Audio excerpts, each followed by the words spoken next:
92.7 big FM पर आप सुन रहे हैं यादों का idiot box with Nilesh Mishra season 4। कहानियां जिनमें आप मिलते हैं खुद से। दोस्तों, मैं आपको सुनाने जा रहा हूं अपनी मंडली के सदस्य मंजीत ठाकुर की लिखी कहानी स्ट्रांग रूम। सूबा बंगाल, शहर मधुपुर।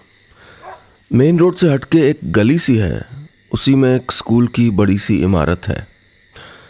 स्कूल के कुछ हिस्से ऐसे जो अंग्रेज बनवा गए थे अब भी मजबूत हैं। मजबूत दरवाजे, खिड़कियां और मोटे मोटे छड़ों वाले जंगले। दीवारों पे सफेदी हुए न जाने कितने साल बीत गए थे।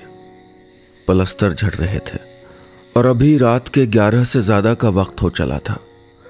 घने अंधेरे के बीच दूर कहीं कहीं जुगनू चमक जाते। झिंगुरों की आवाज के अलावा खामोशी पसरी थी। अहाते में कोई हैंडपंप चला रहा था। राम पदारत सिंह सीआरपीएफ के जवान थे, बांके जवान। 6 फुटा शरीर, तड़कती नसों और नुकीली मूछों वाले राम पदारत सिंह। राम पदारत मच्छरदानी लगा के स्कूल के बरामदे में सोए थे। दरअसल ये स्कूल एक स्ट्रांग रूम था। स्ट्रांग रूम यानी चुनाव के वक्त वोटिंग के बाद ईवीएम यानी वोटिंग मशीन को सुरक्षित रखने के लिए बनाया गया एक सुरक्षित स्थान, कड़े पहरे में, सीधे चुनाव आयोग के अधीन। ऐसे स्ट्रांग रूम में ही लोकतंत्र का भविष्य सुरक्षित रखा जाता था। इसी सुरक्षा के वास्ते पुलिस के साथ ही सीआरपीएफ के जवान लगाए गए थे। राम पदारत को बंगाल की उमस भरी गर्मी से बहुत परेशानी हो रही थी। चुनाव ड्यूटी में दार्जिलिंग से मालदा, मालदा से बांकुरा, बांकुरा से मिदनापुर और वहां से मधुपुर। धरती गर्मी से खदबदाती हुई देग हुई जा रही थी। पेड़ एकदम शांत, साधना में लीन किसी तपस्वी की तरह खामोश खड़े थे। राम पदारत ने जो ही मच्छरदानी थोड़ी उठाई, घुसपैठिए मच्छरों का गुट अंदर घुस आया था। अब राम पदारत जाग के अपने मोबाइल की रोशनी में मच्छर ढूंढ ढूंढ के मार रहे थे। कश्मीर में से घुसपैठिए पकड़ लिए, लेकिन मच्छरदानी में मच्छर खोज पाना बहुत मुश्किल है। फिर से ताली की आवाज आई। उधर से टॉर्च की रोशनी चमकी। अरे क्या हुआ महाराज, ताली काहला ठोक रहे हैं? एक तो मच्छर का एनकाउंटर किए हैं गुरु। उधर से हंसने की आवाज आई। टॉर्च की रोशनी फेंकने वाले ने हंसते हुए कहा, मच्छरों का सोहर सुनिए, हम लोग गेट की तरफ जा रहे हैं। और उनके कदमों की आवाज ने बता दिया कि वो लोग मेन गेट की ओर चले गए। झिंगुरों की आवाज तेज हो चली थी। हल्की सी हवा चलनी शुरू हो गई थी। राम पदारत को नींद के झोंके आने लगे। आने भी चाहिए थे, काफी थके हुए थे। राम पदारत आज शाम 6 बजे तक वोटिंग करवा रहे थे। कुछ सेंटरों पे तो लोग 7 बजे तक कतार में खड़े थे। ये बंगाल के लोग गजबा वोट डालते हैं भाई। दिन में राम पदारत ने अपने दोस्त सफदर मियाँ से कहा था। सफदर मियाँ यहीं के थे और पिछले 7 दिन में राम पदारत के दोस्त भी बन गए थे। सफदर मियाँ ही नहीं, मुखर्जी बाबू और सपन भी। पिछले 7 दिन से राम पदारत यहाँ हैं और इन तीनों से राम पदारत की दोस्ती भी 7 दिन पुरानी होते हुए भी काफी गाढ़ी हो गई है। चाय पानी, नाश्ता, गप बहुत होता है चारों में। मुखर्जी बाबू और सफदर तो तकरीबन बैठे ठाले हैं। सपन राशन की दुकान में अनाज तौलने का और एक पार्टी के जुलूसों में झंडा ढोने का काम करता है। पश्चिम बंगाल में फिर से भारी मतदान हुआ था। सारे ईवीएम पे सील लगी। डीएम साहब खुद मौजूद थे। डीएम साहब और सीआरपीएफ के उनके कमांडेंट रुखसत हुए तो राम पदारत ने दरवाजे पे ताले लगवा के नहाना ही ठीक समझा।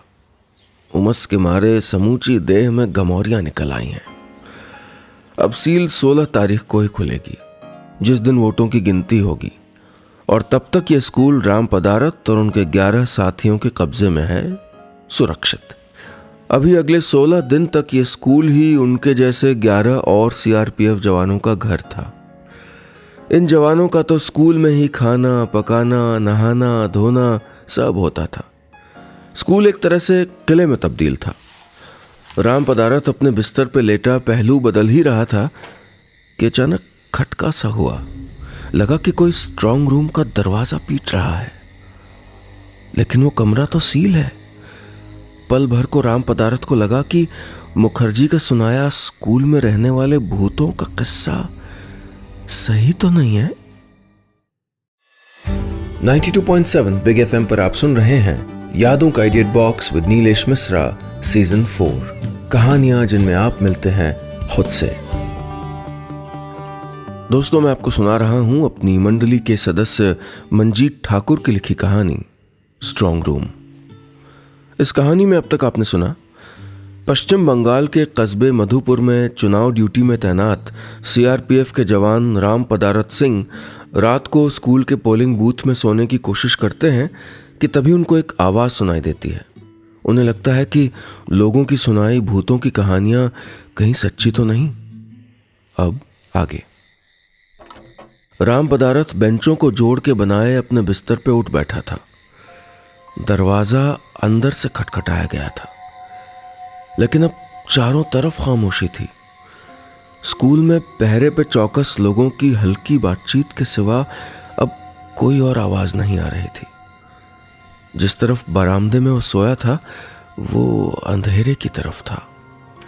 आज ही शाम जब वो स्ट्रांग रूम में सारी इलेक्ट्रॉनिक वोटिंग मशीनें रखवाने के काम में जुटा था तो सोच रहा था कि गर्मी हो सर्दी हो, हम जवान अपनी ड्यूटी पे मुस्तैद रहते हैं और ये लोग गांव में खेत खलिहान के मजदूर मुस्तैदी से अपना वोट देने आते हैं, शायद इस उम्मीद में कि अगली सरकार या उनका नुमाइंदा उनके लिए कुछ अच्छा काम करेगा। अब बताएं आपको कि बंगाल में तमाम जगहों पे अपनी इलेक्शन ड्यूटी निभाते निभाते राम पदारथ जब यहाँ दमदम पहुंचे थे तो उनकी पहचान मोहल्ले के दो बुजुर्गवारों से हो गई थी। एक थे कद्दावर दिखने वाले लेकिन उतनी ही मुलायम शख्सियत, मीठी आवाज़ के मालिक सफदर मियाँ। दूसरे थे लहीम शहीम शख्सियत और कड़क आवाज़ वाले मुखर्जी बाबू। मुखर्जी बाबू, सफदर मियाँ और राम पदारथ तीनों में एक न एक गलत आदत थी। सफदर मियाँ नस्वार सूंघते, मुखर्जी बाबू बीड़ी पीते थे और राम पदारथ को खैनी की लत थी। तो मीठी शख्सियत के उसी मालिक और राम पदारथ के हालिया दोस्त बने सफदर मियाँ ने कहा था, वैसे लिखा तो यही है कि जमहूरियत में मालिक आवाम ही होती है। अपने दोस्तों के बारे में सोचते हुए राम पदारथ ने करवट ली तो सामने सड़क के उस तरफ दूर तक खेत दिखने लगे थे। धान के खेत, जुगनुओं का उड़ता झुंड, हरी हरी रोशनी। एक पल को तो लगा कि हीरे जवाहरात की खान में पहुंच गया है वो, लेकिन तभी उसको किसी के दरवाजा पीटने की आवाज सुनाई दी। उसे लगा कि भ्रम हुआ है उसे। भ्रम ना भी हुआ हो, दिन भर की थकावट से वो इतना पस्त था कि मन ही नहीं हुआ कि पूछे, कौन है उधर? जाने दो, दोबारा दरवाजे पे दस्तक होगी तो इतने सारे साथी हैं, कोई ना कोई पूछ ही लेगा। आंख मीच के सोने की कोशिश में वो लगा ही था कि फिर से दरवाजे की भड़बड़ की आवाज सुनाई दी। आंख खोली तो लगा कि उसके पास से कोई औरत सफेद साड़ी में निकल गई है, सर से। नक्सल प्रभावित इलाके में भी राम पदारथ को डर नहीं लगा था। आज अचानक मुखर्जी बाबू के सुनाए हुए भूतों के किस्से उसको याद आ गए। सारा बदन पसीने से तर हो गया। लेकिन राम पदारथ ऐसे डर मान जाने वालों में से नहीं थे। सरहाने टटोला तो टॉर्च हाथ में आ गया। टेंट में से निकाल के खैनी निकाली और चूना डाल के मसलने लगे। ये खैनी लाख बुरी हो, कितना बताते हैं स्वास्थ्य मंत्रालय में कि तंबाकू से कैंसर होता है, लेकिन लत है कि छूटी नहीं रही। इलाज करवाना होगा। राम पदारथ के दिमाग में ये चल रहा था और पैर उस तरफ भागे जा रहे थे जिधर से उस सफेद साड़ी में एक साया लहराता दिखा था। उसने देखा वो साया अंधेरे में लहराता उसी की तरफ वापस लौट रहा था। एक बारगी तो राम पदारथ अंदर तक हिल गया। ले बलैया, भूतनिया इधर है आ रही है। राम पदारथ ठिठक के जड़ हो गया था। साया पास आया तो बड़ी मुश्किल से आवाज निकली थी राम पदारथ के गले से। कौन कौन है? आमी दादा, सोप्पार माँ। अच्छा, तो ये सोप्पा की माँ थी। राम पदारथ ने पूछा, इतनी रात गए इधर उधर चुड़ैल की तरह क्यों घूम रही हो? अपनी ही आवाज सुन के राम पदारत अपने डर पे काबू पाने की कोशिश कर रहे थे। दादा, सोप्पा कल से बाड़ी नहीं आया? हैं? सोप्पा घर नहीं आया? अरे अभी दोपहरिया को तो वोटिंग के टाइम देखे थे उसको, कहाँ चला गया? उसकी माँ हैरान परेशान सी खड़ी थी। दोनों भी कुछ और बोलने वाले थे कि दरवाजा भड़बड़ाने की एक और तेज आवाज आई। राम पदारत टॉर्च जलाता हुआ तकरीबन दौड़ के बारामदे में आवाज वाली जगह गया तो सांकल के पास अब भी एक सिपाही तिरछा होकर खड़ा था। वो भी आवाज सुन के ही आया था। टॉर्च की रोशनी में साफ दिख रहा था ताले पे लाख की सील चढ़ी थी, मुहर के साथ। साथी ने सवालिया निगाहों से राम पदारत की तरफ देखा। अंदर कोई है क्या? और वही तो हम पूछ रहे हैं। सिपाही ने दरवाजे की लकड़ी में बनी झिर्री से देखा। राम पदारत खिड़की के टूटे पल्ले की तरफ से रोशनी अंदर डाल रहे थे। अरे गुरु, अंदर तो कोई है। कौन है हो? अब राम पदारत ने आंख लगाई तो हैरत से उसकी आंखें फैल गईं। हे भगवान, ये तो सोप्पा है। ये अंदर क्या कर रहा है? 92.7 बिग एफएम पर आप सुन रहे हैं यादों का edit box with Nilesh Mishra season 4, कहानियां जिनमें आप मिलते हैं खुद से। दोस्तों, मैं आपको सुना रहा हूं अपनी मंडली के सदस्य मंजीत ठाकुर की लिखी कहानी स्ट्रांग रूम। इस कहानी में अब तक आपने सुना सीआरपीएफ के जवान राम पदारत को चुनाव ड्यूटी में एक स्कूल में रात को सोने की कोशिशों के दौरान आवाजें सुनाई देती हैं और साये की वजह से भूतों का डर लगता है। लेकिन बाद में पता लगता है कि उनका दोस्त सपन उर्फ सोप्पा गायब है और सोप्पा और कहीं नहीं, उन्हीं के चुनाव बूथ के स्ट्रांग रूम में बंद है। अब आगे। पहले तो आम आदमी के सपने की तरह सोप्पा उर्फ सपन, राम पदारत जी का दोस्त, कहीं खो गया था और फिर आम आदमी की उम्मीदों की तरह एक बंद दरवाजे के अंदर मिल भी गया। ये बात राम पदारत को दिन भर परेशान करती रही। कोई भी आदमी स्ट्रांग रूम के आसपास फटक भी नहीं सकता था, तो ये सोप्पा अंदर कैसे घुसा? सोप्पा यानी सपन। सपन अपने माँ बाप का सपना था, लेकिन वो न बोल सकता है न सुन सकता है। सोप्पा के माँ बाप के मन में बड़ी हुक सी उठती थी। सोप्पा के पढ़ने लिखने की तमाम कोशिशों के बावजूद वो 10वीं में 2 बार फेल हो गया। स्कूली किताबें पढ़ने में मन नहीं लगाता था। लेकिन ऐसे लोग जिनके पास स्कूली पढ़ाई और कॉलेज की डिग्री ना हो, उनके खालिस ज्ञान का कोई मतलब नहीं। नौकरी तो नहीं मिलनी थी और सोप्पा पीडीएस राशन की दुकान पे अनाज तौलने के काम में लग गया था। लेकिन अपने इशारों से जितना मुमकिन हो उसने अपनी कम पढ़ाई लिखाई के बावजूद अपने विचार जताने शुरू कर दिए थे। उसके सपने भी छोटे थे। वो चाहता था कि उसे और उसके जैसे लोगों को दिन में 2 दफा पेट भर के खाना मिल जाए। नए कपड़े के नाम पे साल में 1 बार पैंट शर्ट, और अगर कंधे पे रखने और पसीना पोंछने को अंगोछा मिल जाए तो कहना ही क्या। इस सपन से राम पदारत की मुलाकात मुखर्जी बाबू ने करवाई थी। 6 दिन पहले की बात है। राम पदारत बस अपने ट्रक से उतर के सामान स्कूल के अहाते में रख ही रहा था कि सफदर मियाँ, मुखर्जी बाबू और सपन तमाशबीन की तरह सड़क पे खड़े हो गए थे। अपनी व्यवस्था से निपट के इन चारों की बातचीत शुरू हो गई थी। सपन ने इशारों में बहुत बातें राम पदारत को समझाने की कोशिश की थी। उसकी व्याख्या की थी मुखर्जी बाबू ने। वैसे भी सिविलियन के इशारों को फौजी कहाँ समझ पाता है। एक बार सफदर मियाँ ने तंज कसा था। लेकिन फौजी लोग अपनी अफसर की उंगलियों की हल्की जुम्बिश पे जान दे देते हैं। सफदर मियाँ ने अपनी बात पूरी की थी। ऐसा बात नहीं है, अनुशासन बहुत जरूरी है। राम पदारत सिंह फौजियों पे कमेंट नहीं सह सकते थे। अब बताइए, हमारा पड़ोसी है पाकिस्तान, है? वहां के फौजी अनुशासन में न है ना तो हमेशा तख्ता पलट होता रहता है। वहां के फौजी बहुत जब्बर हैं, राम पदारत ने कहा। तुम सही कह रहे हो, मुखर्जी बाबू ने कहा।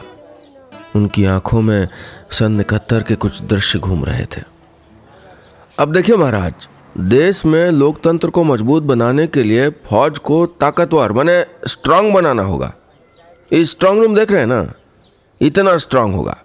ये जितना स्ट्रांग होगा उतना ही ताकतवर होगा दिल्ली में लोकतंत्र, समझ रहे हैं? राम पदारथ को अब नींद कहाँ आनी थी। सोप्पा बंद दरवाजे के अंदर से भूख से बिलबिला रहा था। मेस की बची हुई रोटियां और तरकारी एक थाली में लाके एक सिपाही ने अंदर ठेल दिया। सोप्पा की माँ फूट फूट के रोने लगी थी। सफदर मियाँ ने डांटा था, अरे मिल गया ना लड़का, अब काहे रो रही हो? कल सुबह ताला खोल देंगे तो चला जाएगा घर। तुम जाओ, अभी चाबी नहीं है यहाँ, नहीं तो अभी खुलवा देते। जाओ घर जाओ। सोप्पा की माँ को सांत्वना मिली तो वो घर चली गई। लेकिन राम पदारथ को लग रहा था कि लोकतंत्र के जिस मंदिर की बात वो कर रहा था उसके दरवाजे खोलना इतना आसान है क्या? 92.7 बिग एफएम पर आप सुन रहे हैं यादों का idiot box with Nilesh Mishra season 4, कहानियां जिनमें आप मिलते हैं खुद से। दोस्तों, मैं आपको सुना रहा हूं अपनी मंडली के सदस्य मंजीत ठाकुर की लिखी कहानी स्ट्रांग रूम। इस कहानी में अब तक आपने सुना मधुपुर में चुनाव ड्यूटी पे तैनात सीआरपीएफ जवान को स्ट्रांग रूम में बंद एक लड़का दिखता है। सपन नाम का यह लड़का जो पिछले दिनों में उनका दोस्त बन चुका था, न कुछ सुन सकता है न बोल सकता है, और स्ट्रांग रूम का दरवाजा खुलवाने की प्रक्रिया काफी कठिन है। क्या वो लड़का निकल पाएगा? सुनते हैं आगे। स्थिति विचित्र हो गई थी। किसी को कुछ सूझ नहीं रहा था कि आखिर करें तो क्या करें। कानूनन तो यह दरवाजा 16 तारीख को ही खुलेगा। अंदर सोप्पा है ईवीएम के साथ। ये और भी अजब स्थिति थी। डर था कि कहीं कुछ गलत ना हो जाए। राम पदारथ को पुलिस के हेड कांस्टेबल ने बताया था कि सोप्पा तो दिहाड़ी पे काम करने वाले मजदूर की तरह आया था। वोटिंग के दिन से पहले वो घर घर घूम के पर्ची बांट रहा था। वोटिंग की रात को उसे ईवीएम इस कमरे में पहुंचाने का काम दिया गया था। लेकिन अंदर कैसे रह गया? मुखर्जी बाबू ने बांग्ला में सोप्पा से पूछा।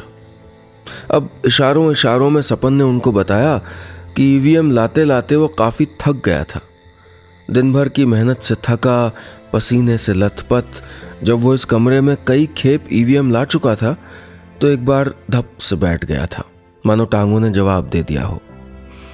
कोना तलाश के एक बेंच पे लेट गया था। फिर जब आंखें खुली तो पूरे कमरे में अंधेरा था। इस बीच न जाने कौन आके खिड़कियां बंद कर गया था। दरवाजे पे ताला लटक गया था। फिलहाल स्थिति ये थी कि लोकतंत्र का भविष्य खतरे में था। सपन आम आदमी की तरह लोकतंत्र के खालिस तंत्र वाले मुहाने पे खड़ा नजरबंद सा था। असली समस्या ये थी कि किया क्या जाए। जिले के माए बाप थे जिलाधीश, डीएम साहब, चाबी उनके पास। लेकिन उनका नंबर किसके पास होगा? जितने सिपाही थे सब उसी वर्ग से आते थे जिस वर्ग से सोप्पा खुद था, गरीब तबका। हालांकि वंचित तबका कहना सही नहीं होगा। सुरक्षा बल के जवानों के पास एक ही हल था। उन्होंने अपने डिप्टी कमांडेंट को फोन पे सूचना दी, साहब एक आदमी स्ट्रांग रूम में बंद है। बंद है? घुसा कैसे? सो रहे थे क्या तुम लोग? हमारे सामने नहीं घुसा जनाब। तो कैसे घुसा? मालूम नहीं जनाब। मालूम नहीं जनाब, डिप्टी कमांडेंट साहब बड़बड़ाए। रुको अभी। 10 मिनट के भीतर डिप्टी कमांडेंट की गाड़ी स्कूल परिसर में थी। सीधा हनहनाते हुए उसी जगह पहुंच गए। क्या है जी, भीड़ क्यों लगा रखी है? मेला लगा है, चलो भागो ऐसे। तमाशबीन किनारे हो गए। अब डिप्टी कमांडेंट साहब सीधे सोप्पा से मुखातिब थे, जो जंगले में लगा लोहे का रॉड पकड़ के ऐसे खड़ा था मानो जेल में बंद हो और मुलाकातियों से मिल रहा हो। क्यों भाई, क्या नाम है तेरा? सोप्पा चुप। नाम क्या है? इस बार आवाज में गुस्सा ज्यादा था। राम पदारथ ने जवाब दिया, सपन। तुम क्यों बोले? डिप्टी कमांडेंट भड़क उठा। जनाब ये बोल नहीं सकता। क्यों नहीं बोल सकता? जनाब जन्म से नहीं बोल सकता, सुन भी नहीं सकता जनाब। राम पदारथ अभी भी सैल्यूट वाली मुद्रा में ही था। अंदर क्यों घुसा? क्रिमिनल है? कोई असला? नहीं जनाब, आम आदमी है। आम आदमी है? गधा कहीं का। यही सब बड़बड़ाते हुए डिप्टी कमांडेंट न जाने किधर निकल गए। सपन की किस्मत का फैसला अभी होना बाकी था। 92.7 बिग एफएम पर आप सुन रहे हैं यादों का edit box with Nilesh Mishra season 4, कहानियां जिनमें आप मिलते हैं खुद से। दोस्तों, मैं आपको सुना रहा हूं अपनी मंडली के सदस्य मंजीत ठाकुर की लिखी कहानी स्ट्रांग रूम।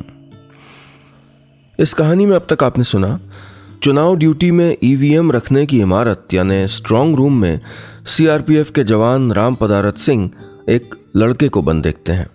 इस लड़के से पिछले दिनों में उनकी दोस्ती भी हो गई थी, लेकिन ये दरवाजा कानूनन वोटों की गिनती के दिन ही खुलेगा। परेशान अधिकारियों का आना जाना शुरू हो जाता है। अब आगे इस आम आदमी को देख के, खासकर स्ट्रांग रूम के अंदर देख के, डिप्टी कमांडेंट के होश उड़ गए थे। सोप्पा की हालत देख के उसे दया भी आ रही थी, लेकिन सरकारी काम तो सरकारी काम था। सरकारी कामकाज में दया नहीं दिखा सकते। डिप्टी कमांडेंट ने फौरन कमांडेंट को फोन किया। कमांडेंट ने डीएम और एसपी को। लोकतंत्र में 3 खंबे होते हैं, तीसरा खंबा यही है कार्यपालिका, जिसको आप आम बोलचाल में नौकरशाही कहते हैं। डीएम अपने महकमे के सारे अधीनस्थों को लेके और एसपी अकेले घटनास्थल पर पहुंचे। सबको ताकीद कर दी गई थी कि यह खबर किसी भी तरह मीडिया के हत्थे नहीं चढ़नी चाहिए। इस जगह से वैसे भी कोई नामी हीरो हीरोइन या कॉमेडियन तो इलेक्शन में खड़ा नहीं था, तो नेशनल मीडिया वोटिंग के बाद यहां क्यों रुकता। सारे पत्रकार कूच कर चुके थे, लेकिन उनके स्ट्रिंगरों यानी स्थानीय प्रतिनिधियों ने यहां खबरों को सूंघने के लिए हर मुमकिन जाल फैला रखा था। स्कूल का मुख्य दरवाजा बंद करवा के जितने लोग अंदर थे, अंदर ही कर दिए गए। मेन गेट पे 2 जवान मुस्तैदी से खड़े हो गए। डीएम और एसपी अब खबर लीक न होने की बात से निश्चिंत तो थे, लेकिन सपन को कैसे बाहर निकाला जाए, इस पे कोई राय नहीं बन पा रही थी। डीएम थोड़ा सतर्क किस्म का प्राणी था। उसने सबसे पहले तो सारे सिपाहियों के मोबाइल फोन जब्त कर लिए। जमाना बदल गया डीएसपी साहब, डीएम ने अपने नायब से अपनी पतली आवाज में कहा था। स्मार्टफोन आया नहीं कि सब ने चट से वीडियो बना लिए होंगे।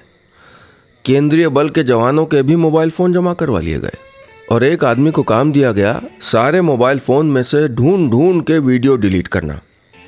वो आदमी किनारे बैठ के एक एक मोबाइल फोन से वीडियो डिलीट करने लगा। कुछ सिपाहियों ने सचमुच सोप्पा के स्ट्रांग रूम में बंद होने के वीडियो बनाए थे। ज्यादातर सिपाहियों को इतना होश नहीं था। वो आदमी वीडियोस डिलीट करने के पहले वीडियो देख रहा था और कई बार अपने साथी को वीडियो देखने के लिए इशारे से पास भी बुलाता। रह रह के उसके हाथ में पड़े किसी सिपाही के मोबाइल से किसी न किसी आइटम सॉन्ग की धुन उठती या कोई विचित्र सी आवाज आती तो सबके कान और निगाहें उधर ही उठ जाते। लेकिन अभी भी किसी को नहीं पता था कि सपन बाहर निकल पाएगा या नहीं। 92.7 बिग एफएम पर आप सुन रहे हैं यादों का edit box with Nilesh Mishra season 4, कहानियां जिनमें आप मिलते हैं खुद से।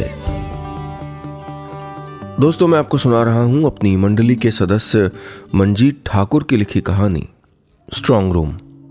इस कहानी में अब तक आपने सुना, चुनाव ड्यूटी के दौरान ईवीएम रखने के लिए सुरक्षित गोदाम यानी स्ट्रांग रूम में एक लड़का गलती से बंद हो जाता है। ये लड़का न सुन सकता है न बोल सकता है। सारा सरकारी अमला जमा हो जाता है क्योंकि ये सुरक्षा में भूल है। डीएम ने किसी के भी बाहर निकलने पे बंदिश लगा दी और अब दिल्ली से संपर्क किया गया। इस लड़के का क्या होगा किसी को नहीं पता। अब सुनते हैं आगे। कायदे से इस कमरे की सील खोलने के लिए चुनाव आयुक्त की इजाजत जरूरी थी। अब इस खबर को कमिश्नर तक कौन पहुंचाए भला? बिल्ली के गले में घंटी कौन बांधे? सस्पेंड होने का खतरा सर पे मंडराने लगा।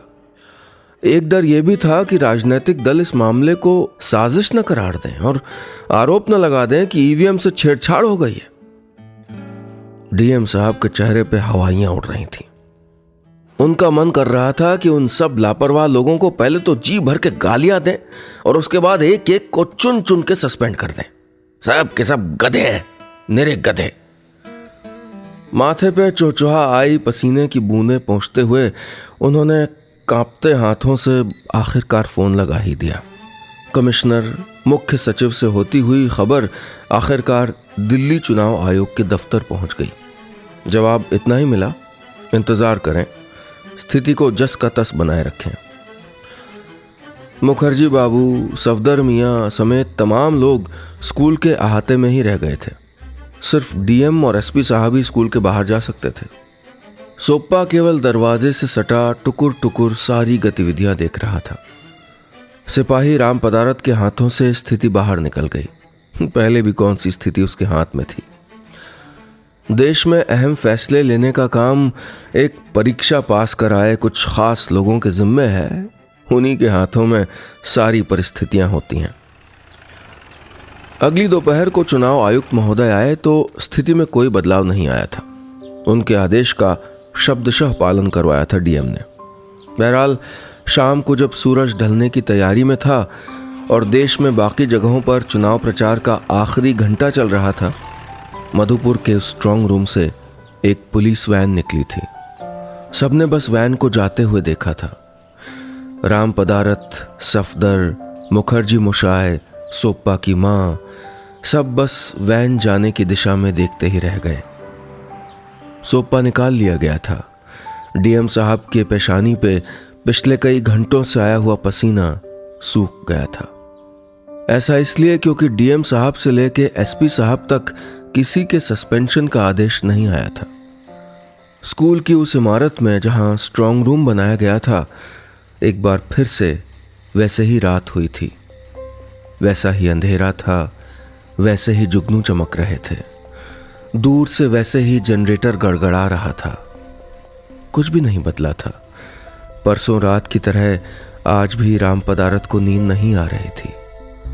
आज बस उसे कोई साया नहीं दिखा था, न दरवाजे की सांकल खड़खड़ा रही थी। अगली सुबह पुलिस वाले चाय की दुकान पे मुस्कुराते हुए अखबार पढ़ रहे थे। स्थानीय खबरों वाले पेज पे सबसे किनारे किसी निविदा सूचना के ऊपर सिंगल कॉलम खबर छपी थी। स्ट्रांग रूम की चार दीवारी फांदने की कोशिश में पार्टी कार्यकर्ता गिरफ्तार। बस इतनी सी थी ये कहानी। और दोस्तों, कहीं जाइएगा नहीं, क्योंकि कहानियों का सिलसिला अभी जारी रहेगा। कुछ ही देर में लौटूंगा एक ऐसी कहानी लेके जिसको पूरा करने का मौका मिलेगा आपको। कैसे, ये जानने के लिए सुनते रहिए यादों का idiot box with Nilesh Mishra season 4। कहानियां जिनमें आप मिलते हैं खुद से, सिर्फ 92.7 बिग एफएम पर।